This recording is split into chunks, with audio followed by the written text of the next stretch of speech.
¿Qué tal? Muy buenas tardes. Bienvenidos a otra emisión del programa Grandes Maestros que se edita por acá por el canal de AMAP de la Asociación de Médicos de la Actividad Privada.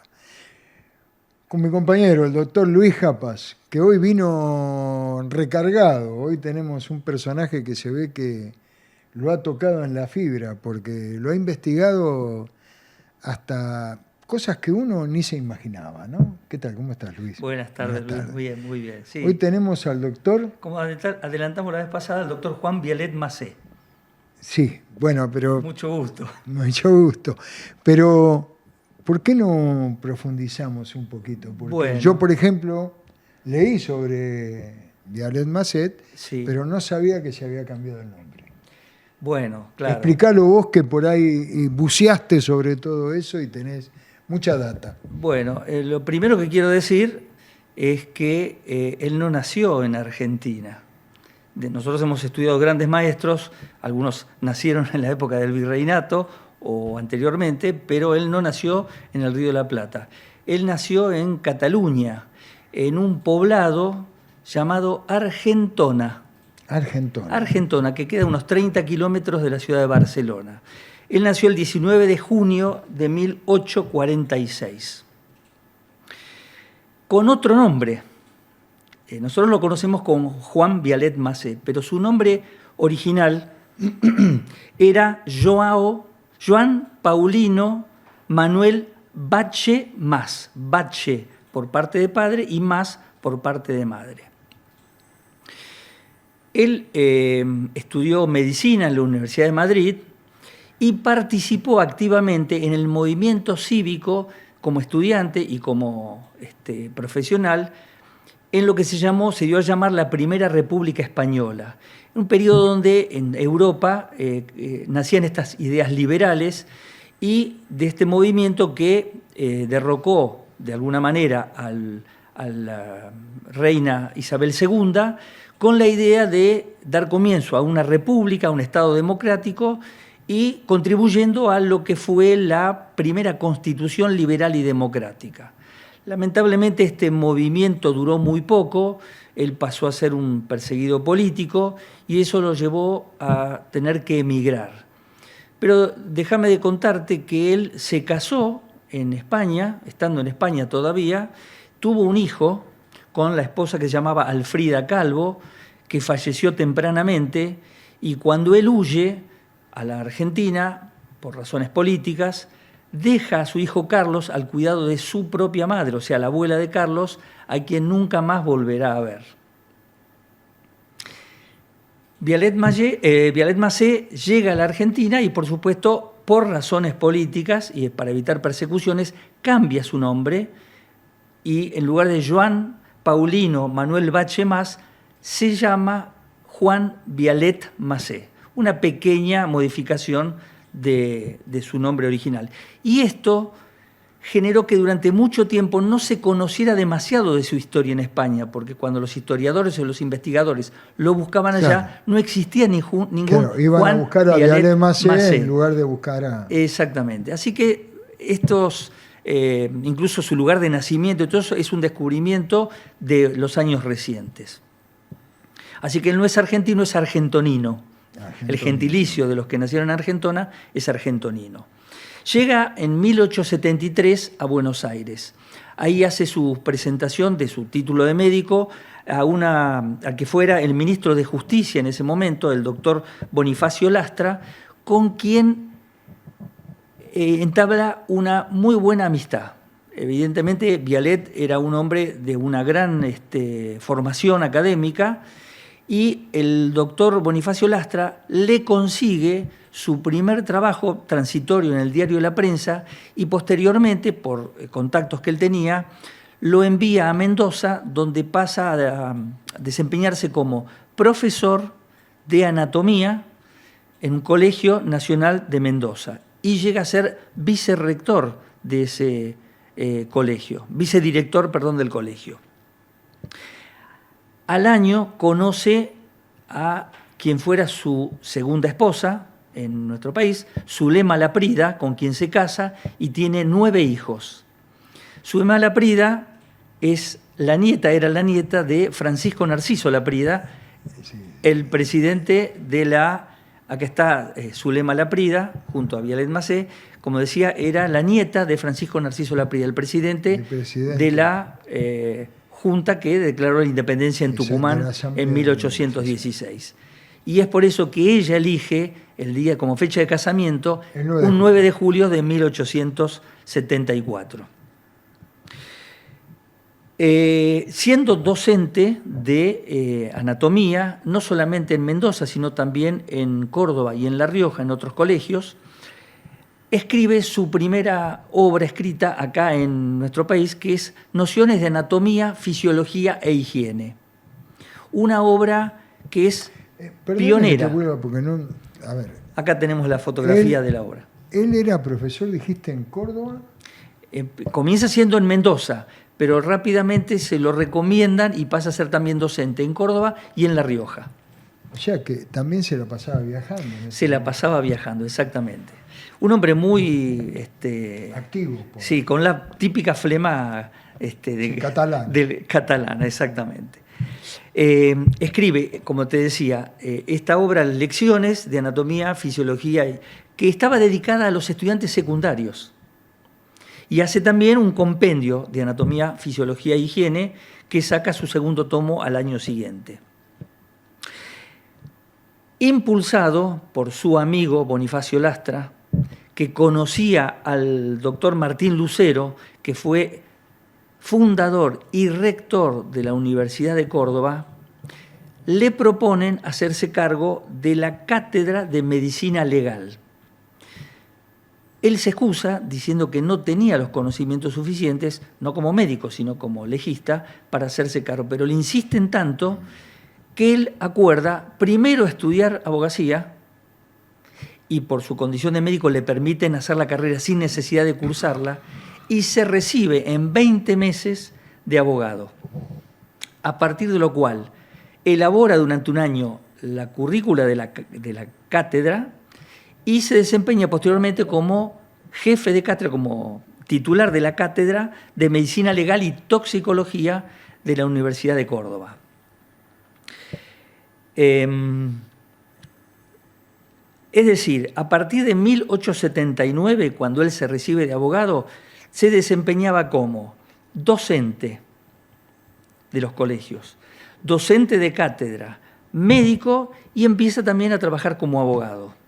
Esto le permite a Vialet Macé juntar una cierta cantidad de dinero y como era muy inquieto, decide invertirlo comprando en Córdoba, en la zona de Punilla, varios terrenos, dentro de los cuales compra uno que había sido propiedad de los jesuitas, donde existía una mina que los mismos jesuitas explotaban para la elaboración de cal. Y funda una empresa que él llama La Primera Argentina, que era una fábrica de cal hidrante. ¿Qué es esto de cal hidrante? La cal hidrante es una cal muy particular porque permite que, aún en condiciones de humedad, el agua fragüe normalmente. Y además el agua permite que el fraguado sea mucho más eficiente. Esto lo voy a pasar rápido porque no hace a su historia de médico, pero con esa mentalidad empresaria se asocia con el sobrino del que fuera presidente de los argentinos, Juárez Celman, Félix Funes, para conformar o presentarse en una licitación para construir un dique, que hoy se conoce como el dique San Roque, en la zona de Punilla. Sí, sí, el dique San Porque Roque. él también había sido durante un tiempo concejal en la ciudad de Córdoba. Y ahí él toma conocimiento de las condiciones climáticas, donde había épocas de grandes lluvias con inundaciones que perjudicaban en la parte agropecuaria y épocas de sequías. Y en esa política de tratar de resolver los problemas de las inundaciones y las sequías, él arregla con Félix Funes la construcción de un dique, junto con un destacadísimo ingeniero, el ingeniero Carlos Casafout, que es un ingeniero argentino que se había educado en Francia. Y presentan el proyecto de la construcción del dique San Roque. contratan aproximadamente 7.000 obreros para la construcción y en 2 años construyen ese dique con la provisión de la cal hidrante que elaboraba la Primera Argentina, de altísima calidad. Claro, esto ya trajo un problema. ¿Por qué? Porque hasta ese entonces la cal y el cemento venían de Inglaterra, con lo cual se metieron en el medio de intereses económicos, exactamente. Bueno, en 2 años terminan la construcción del dique y luego de una sequía muy importante, en 1892, empieza a circular una alarma en el pueblo diciendo que el dique se rompía. Bueno, empiezan a averiguar, los acusan a Vialet Macé y a Casafaut de haber estafado al Estado, de haber cobrado o haber inadecuadamente o haber inutilizado materiales de construcción inadecuados. Los meten presos a los dos y están durante 13 meses en la cárcel, defendiéndose de las acusaciones teóricas de que habían estafado al Estado en la construcción de ese dique. Después de una lucha... Pregunta, vos que sos Sí. Una especie de sabueso en todo esto. A ver. ¿Quién los acusó? ¿Intereses foráneos? Bueno, ¿Eran locales? te cuento. El tema es que, como yo te dije, Félix Funes era cuñado de Juárez Celman. Cuando cae el gobierno de Juárez Celman, obviamente, viene el gobierno siguiente, Roca, y peleado con Juárez Celman y con Córdoba, el gobierno de Córdoba, empiezan a fogonear desde el Estado Nacional la obra. ¿Y no habrá que ver también si había algún interés inglés ahí también fogoneando? Obviamente que tenía que ver con los intereses británicos. Hacen una pericia, contratan a un pseudo ingeniero francés, que era falso ingeniero, y que hace un informe absolutamente desfavorable para Vialet Macé y para Casafaut. Y como te dije antes, bueno, lamentablemente ellos tuvieron que invertir muchísimo dinero de lo que habían cobrado en la obra y vendiendo propiedades que tenían en el lugar para poder salir airosos, porque finalmente la justicia determinó, después de varios años, que ellos no tenían ningún tipo de culpa, no habían cometido ninguna estafa y que el dique estaba bien construido. Tristemente, Casafaut, muy deprimido, se va de Córdoba, va a su ciudad de origen en Gualeguay y al poco tiempo fallece. La flema catalana llevó a que Vialet Macé siguiera empeñado en seguir trabajando. Espera. Pero no, quiero decir una cosa más. El miedo a la gente no se le fue. Temor de que se cayera, se rompiera el dique. Con lo cual se ordenó la construcción de un nuevo dique con materiales importados, que es el dique que actualmente conocemos quienes vamos a la zona de Punilla.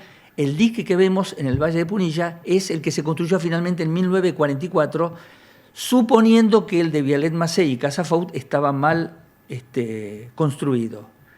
Lleva 130 años, cuando hay sequías, se alcanza a ver lo que era la parte superior del dique, creo que tenemos una foto, está incólume.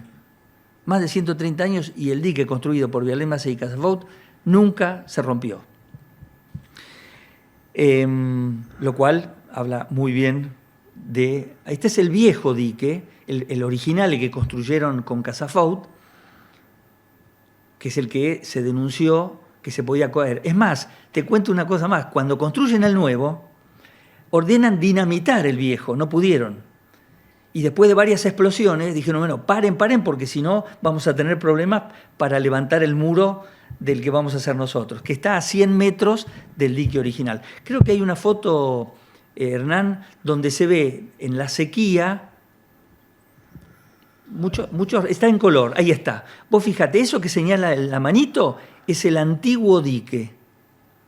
Y lo que está de este lado es está parado el que saca la foto sobre el nuevo dique, y esa olla, esa parte de olla que se ve, es por donde sale el agua cuando el nivel del agua sobrepasa la capacidad del dique. Esa es la parte que hoy, si uno va al dique, lo puede recorrer y lo ve. Lo que no se ve cuando el agua está en nivel normal es el antiguo dique que ahí está, como el primer día. ¿Me ibas a preguntar algo?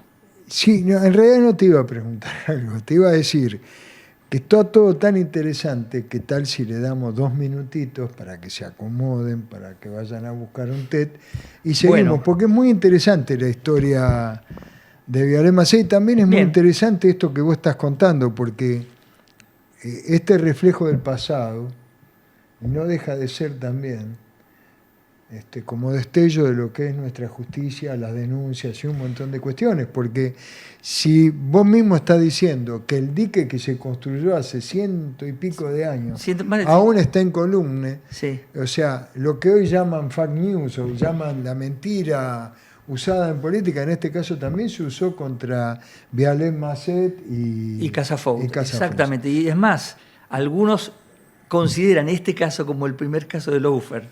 Muy bien, muy bien. Mira vos. En nuestro Vamos país. a una pequeña pausa, Hernán, y volvemos 2 minutitos nomás.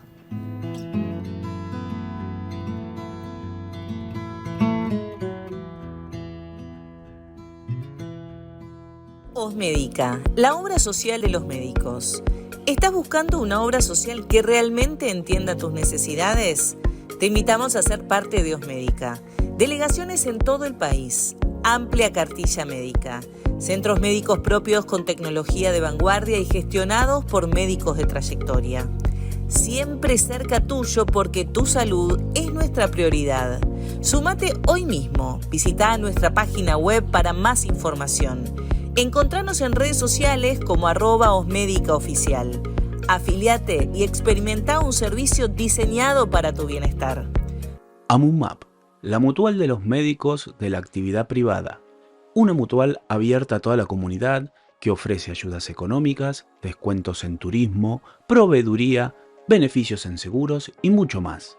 Acércate y conocenos ingresando en www.mutualamumap.org.ar o telefónicamente al 011 4381 3109 o por WhatsApp al 011 5943 0348.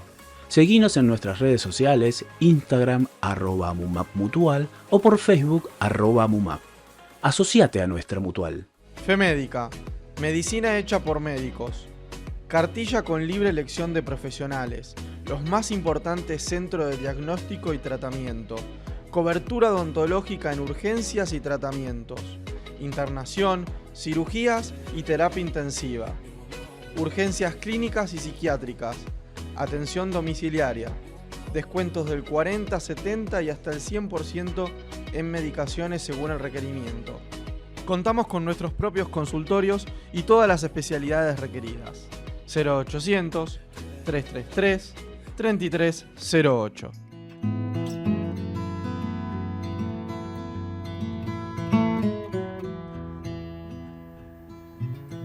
Bien, volvemos de la pausa acá con Luis y seguimos con Vialet Macé.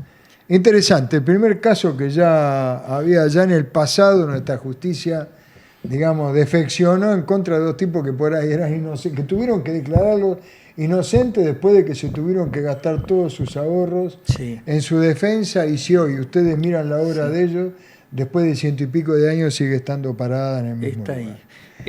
Y es más, ellos fueron absueltos en 1895, recién en segunda instancia. Y bueno, la justicia declaró que habían obrado correctamente. ¿Hubo el resarcimiento del Estado hacia ellos? No solo no hubo, sino que además la justicia hizo que la provincia, el Estado, perdón, no pagara las costas del juicio. ¿Quién la pagó? No sé, pero el Estado no las pagó. Muy bien. O sea, el Estado hizo Y una juicio, más. lo perdió y no pagó. Exacto. Yo te había hablado de que había un pseudo ingeniero Sí. francés que había venido a hacer un informe perito. totalmente trucho. Bueno, Vialet Massé le inició una causa por uso indebido del título y logró que lo expulsaran del país. A este ingeniero, que no me acuerdo el apellido ahora. No Mejor, importa, pero como mejor. veremos también se usaban peritos truchos. Totalmente. O sea, digamos, todo lo que nosotros vemos ahora no es que lo estemos descubriendo nosotros, sino que evidentemente en el transcurso de nuestra historia ha sido una moneda corriente. Exactamente. Es decir, Bueno, ¿y qué pasó? pero Uno se murió, se deprimió y sí, se murió. ¿Y el otro? No, Vialet Massé siguió adelante y acá quiero hacer una aclaración. Yo hablé de que él era médico, que fue docente, que fue profesor titular de Medicina Legal y Toxicología. Sí. Escribió una obra, siendo profesor titular, Lecciones de Medicina Legal, una obra extraordinaria que también tenemos, ahora Hernán lo va a poner en pantalla, que fue premiado, una obra premiada por el Círculo Argentino, Círculo Médico Argentino, que hemos hablado en alguna Sí. ocasión, con Ramón Mejía, y también de la Academia Nacional de Medicina, por la calidad de la obra. Pero no lo elegimos por esto, porque en realidad nosotros hablamos de grandes maestros médicos y hasta ahora hablamos de que era un constructor, que hizo una empresa de fabricación de cal hidrante, etcétera, etcétera. En realidad, y a partir de este episodio, Vialet Massé también se va de Córdoba y se radica en Rosario. Y ahí empieza a trabajar como abogado, pero como abogado de obreros, es decir, de sindicatos, de organizaciones de obreros, fundamentalmente de ferroviarios y estibadores. Presenta en el año 1902 un proyecto de ordenanza reglamentaria del servicio obrero y doméstico, que es considerado como el primer, ahí lo tenemos en pantalla, intento de elaboración de un convenio colectivo de trabajo en nuestro país, porque establece los reglamentos en que se debe manejar el servicio obrero y doméstico. En 1903, da una conferencia y escribe sobre deberes y derechos de los obreros. Y yo traje apenas un pequeño extracto, que me gustaría leerlo, porque Por como favor. decimos todos, nada pierde vigencia. A ver, No hay nada- compartámoslo, a ver. Dice así, en el discurso, en la conferencia que da Vialet Massé en 1903, dice: el primer deber de todo trabajador es instruirse. Sin instrucción, el hombre es casi una bestia, y las bestias fueron creadas para ser cargadas. El ignorante es la bestia más indefensa de la naturaleza. No posee elementos para hacer valer su pensamiento ni entender el ajeno. Si no fuerais ignorantes de vuestros derechos, no se vería el hecho escandaloso de que los empresarios vengan a ofreceros 100 pesos por un brazo roto. Hoy lo podríamos hacer la analogía como diciendo, no se vería el hecho escandaloso de que los empresarios vengan a ofrecerte trabajo en negro. No hay que ser ignorantes. Mirá, O sin el pago de... Exactamente. O como sin corresponde. el pago de las cargas sociales, sin seguros. Bueno, justamente, el otro trabajo importante que escribe en el año 1904, escribe dos en 1904. El primero se llama Tratado de Responsabilidad Civil en Derecho Argentino bajo el punto de vista de los accidentes laborales. Es decir, es la primera obra en el derecho argentino que habla sobre daño. Y lo que hablábamos recién cuando hablamos de la frase que emitió en la conferencia. Es la primera vez que se habla de derecho en la seguridad del trabajo y el derecho a una indemnización. Si vos no conocés tu derecho, te van a pagar 100 pesos por el brazo roto y nada más. Trasponémoslo al día de hoy. Si vos conocés tu derecho como trabajador, ser empleado en relación de dependencia y tener una ART para los accidentes, y hermano, primero aprendé, instruíte, conocé tus derechos. Parece increíble, esto se lo decía a los obreros, muchos de ellos con poca cultura. Hoy se lo tenemos que repetir a universitarios. Sí, es impresionante, ¿no? Bueno, y la obra más importante, a mi criterio y la de muchos, y lo hablamos la vez pasada, era una época de gran crisis social. Recordemos, como venimos diciendo, la inmigración trae muchos trabajadores para el trabajo agropecuario, también crecen las empresas a lo largo y a lo ancho de nuestro país, con pocos derechos para los trabajadores. O sea, había trabajo, había mano de obra, pero no había derechos. Y eso lleva, ya que muchos de los inmigrantes tenían una formación sobre todo anarquista, socialista, y reclamaban por sus derechos, hubo muchísimas huelgas y muchísimas protestas entre 1880 y 1902. Tal vez la de 1902 fue la más importante, que llevó a que Roca declarara el estado de sitio, hiciera medidas de represión, y además algo que a lo mejor te suena, que fue la ley de residencia. Es decir, aquel que cometiera actos que pusieran en peligro la seguridad, sí, señor, eran expulsados. ¿Te suena, no? Sí, me suena la ley de mucho. residencia. Bueno, me suena con lo que está pasando ahora. No, ¿te parece? Bueno, a lo mejor es una coincidencia nomás.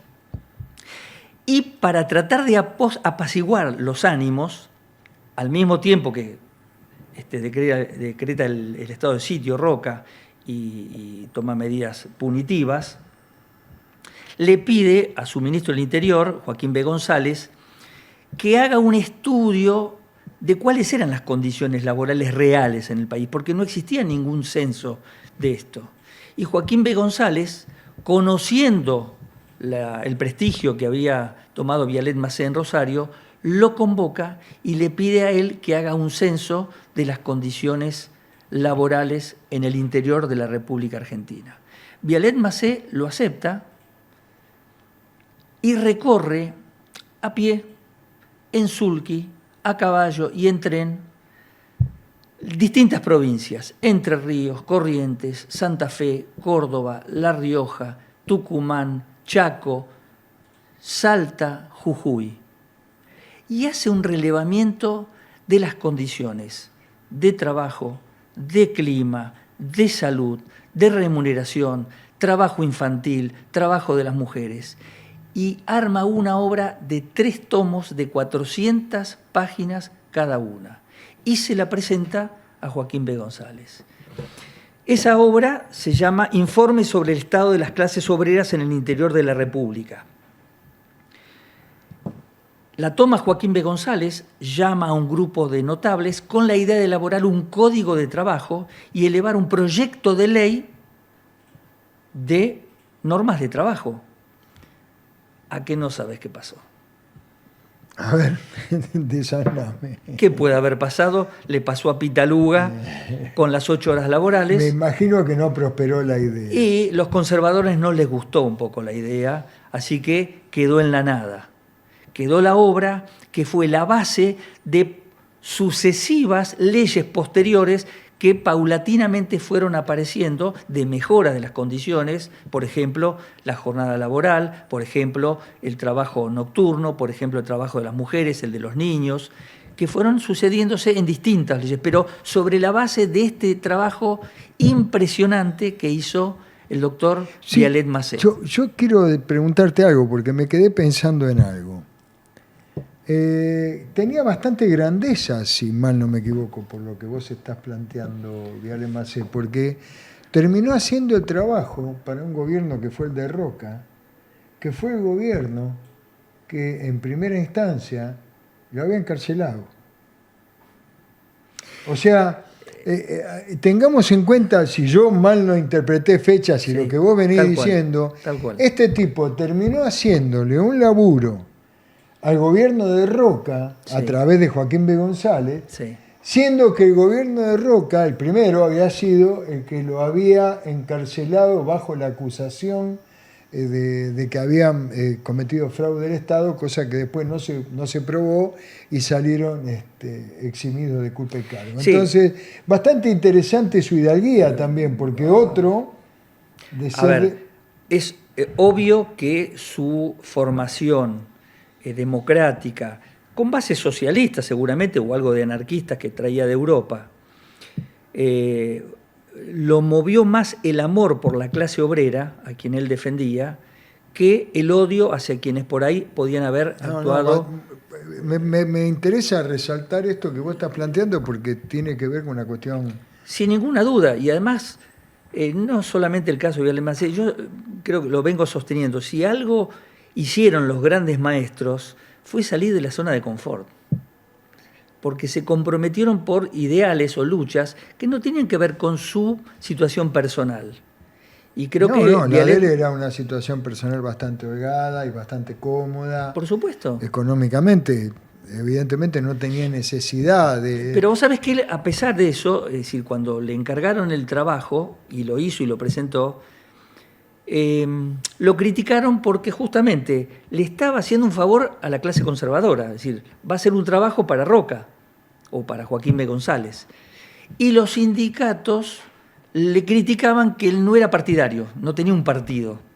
Y sin embargo, lo que él traía, claro, el beneficio era indudablemente para la clase trabajadora y en última instancia iba a ser para el país. Lamentablemente, esa clase oligárquica no lo permitió. Pero, insisto, lo que él elaboró, el estudio que él hizo, minucioso de la realidad laboral en el interior del país, con jornadas laborales que eran de 12 horas, o de sol a sol en las épocas estivales, quedó plasmado en este informe, y sobre la base de eso fue que se pudieron ir creando nuevas leyes.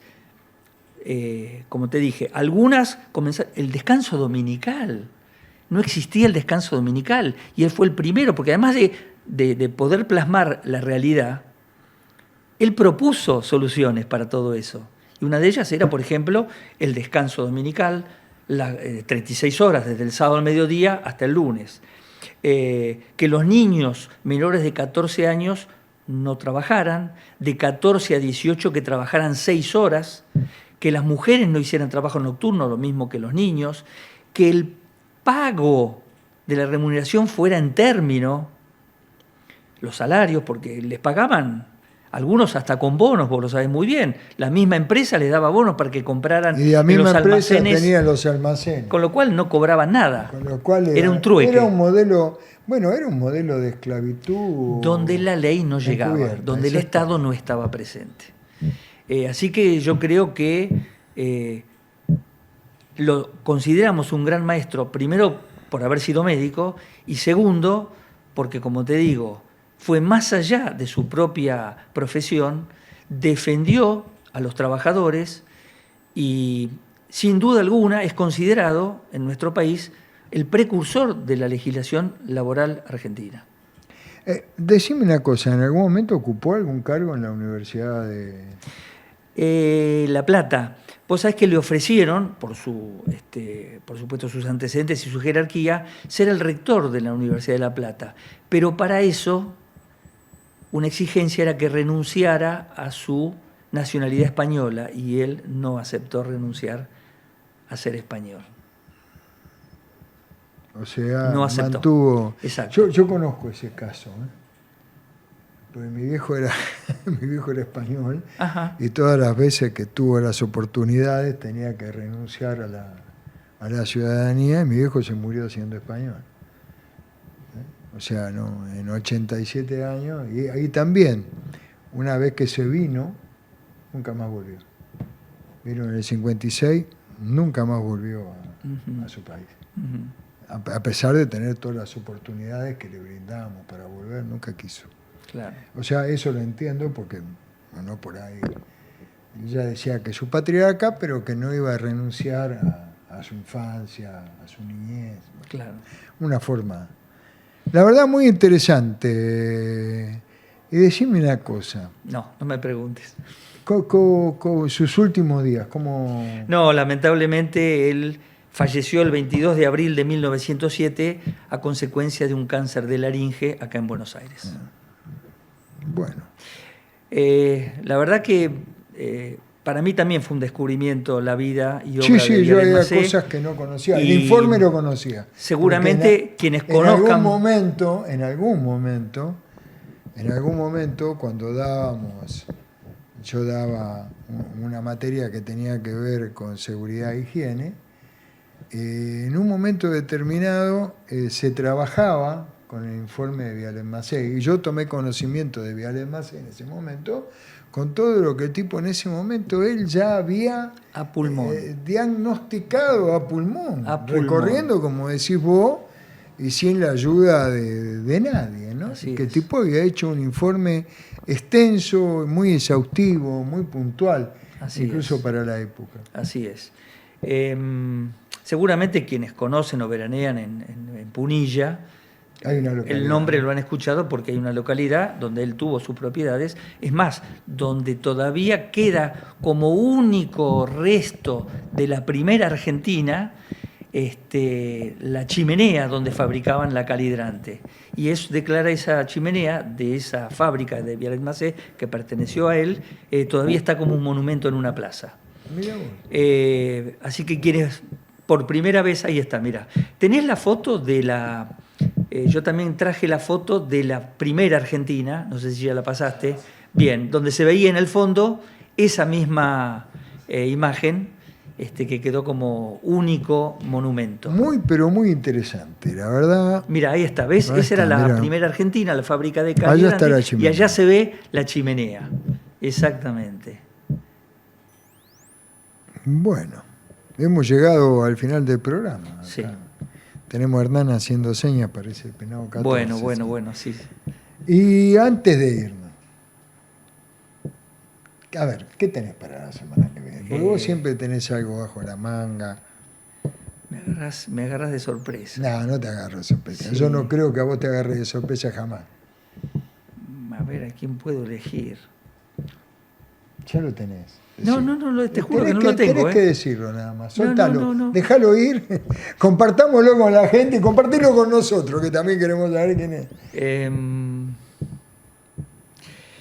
Bueno, vamos a venir un poco más para acá, A ver. si te parece, y un poco sobre la base de pedidos, y yo como cirujano, me gustaría hablar un poquitito de los hermanos Fino Quieto. Fino Quieto. Sí. Yo creo que vos me los mencionaste. Enrique y Ricardo Fino Quieto. Uno no estuvo en el hospital argentino. El hospital Vos me lo Argentin. mencionaste. Exactamente, en la Primera Guerra Mundial. En la Primera Guerra. Exacto. Bueno, muy interesante. ¿Te parece? Sí. Yo sabía de uno que había estado, por vos lo conocía, Sí, la sí, historia de que había, incluso no sabía tampoco yo que había existido un hospital argentino Sí. Bueno, ahora que está de moda esto de la no intervención, ¿no? Se llama, con los conflictos externos, la historia de la Argentina de mantenerse ajeno a los conflictos viene de aquella época. Nunca Argentina decidió participar en ningún conflicto en el cual no estuviera involucrado.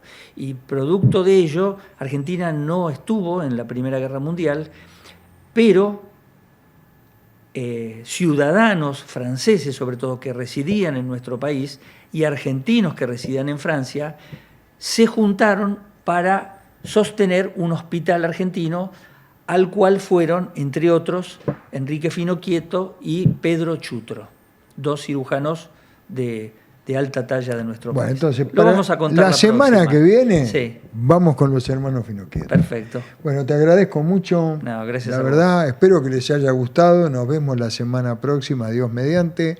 Gracias, Hernán. Nos vemos en otra emisión de Grandes Maestros con el doctor Luis Japaz. Chao, buen fin de semana.